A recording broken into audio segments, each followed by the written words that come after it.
Hello guys! Tara, samahan nyo kami sa pagpunta ng San Jose, Samar, kung saan pupuntahan namin sa isa sa mga pinakamagandang lugar dito sa Samar. At makikita po ninyo, napakalayo ng biniyahin namin.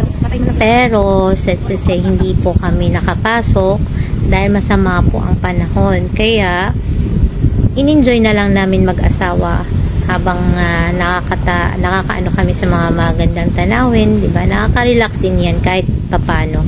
Yan, at marami kaming nadaanan, meron kaming nakitang mga gulay, meron din kaming nakitang mga maraming bayabas.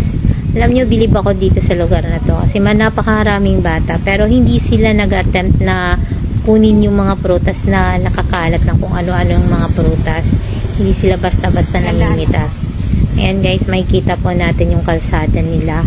Medyo nakakatakot lang yung tulay dahil may mga butas na. So, pag kayo ay gumala dito, tingnan nyo po, may butas na, napakalalim. Kaya ingat-ingat po kayo sa pagtawid dyan sa tulay na yan.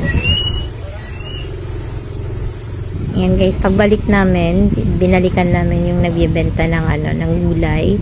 Yan, isasahog namin mamaya sa ginataang merong alimango. Ayan, masarap ang ulam namin mamayang gabi. Ayan guys, mura lang po dyan yung yung talong. 60 lang yung kilo. Malakas na yung dati na.